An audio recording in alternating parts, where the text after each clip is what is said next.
digging through concrete with basic tools and prayers.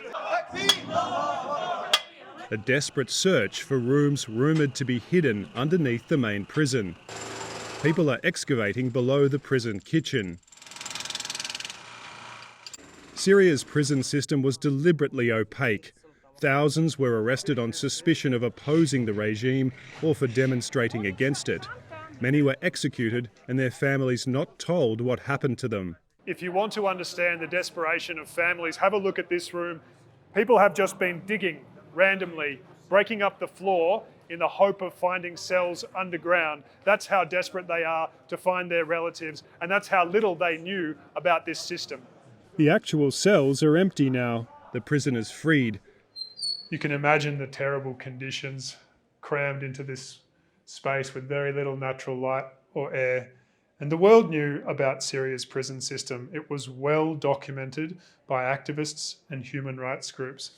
But now that people outside Syria, not just those who've survived the prisons, are getting a look, you can really see the true face of this horror.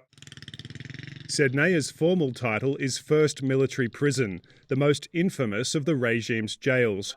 But it was just one of 87 detention facilities used by the Syrian government. Lawyer Amar Abara was briefly detained here. He's returned to find prison records. I'm collecting evidence. A lot of people have disappeared, and their families knows nothing about their fate. Maybe someone was in Sednaya and he was killed or freed. So is this one of the cells? Is this what we're looking at? Yes. The prison's lower level reveals new horrors, the solitary confinement cells. Horrible and terrible. This is where someone was kept. Yes. In this tiny space. In this tiny space, yes. There's no air, there's no light. The space is very, very small and it's putrid. Many people did not survive the punishment and torture inflicted in this and other prisons. Do Syrians know just how many people have died in the prison system? There is no numbers. There is no numbers. And even names, thousands of people without names. The search for hidden cells is continuing in the prison grounds. These men have been told that prisoners were kept underground in this section of the prison grounds. They're digging in the hope of finding the stairs. They think that this might be the spot. They are all under the sand. We were digging there and we saw a cement platform. Without prison maps or plans, the crowd is turning to unlikely sources of information. This device will identify if there are things underneath. We can spot stairs if there are any. The grounds of Sednaya are filled with families waiting in vain for any news of their relatives. I hope to see my children, just like I wish all the people here reunite with their children.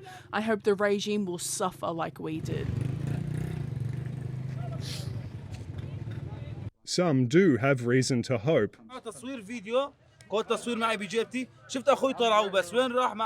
Yesterday I saw on social media my brother getting out, but we don't know where he went to.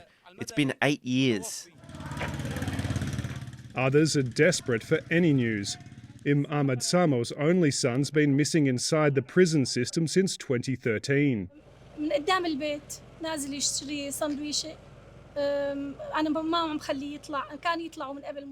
He was caught in front of the house. He went to buy a sandwich. I would not let him go out. He used to protest. Many of these people will never be found. The prison may be closed, but the suffering continues. Eric Twarchek, ABC News, Sednaya.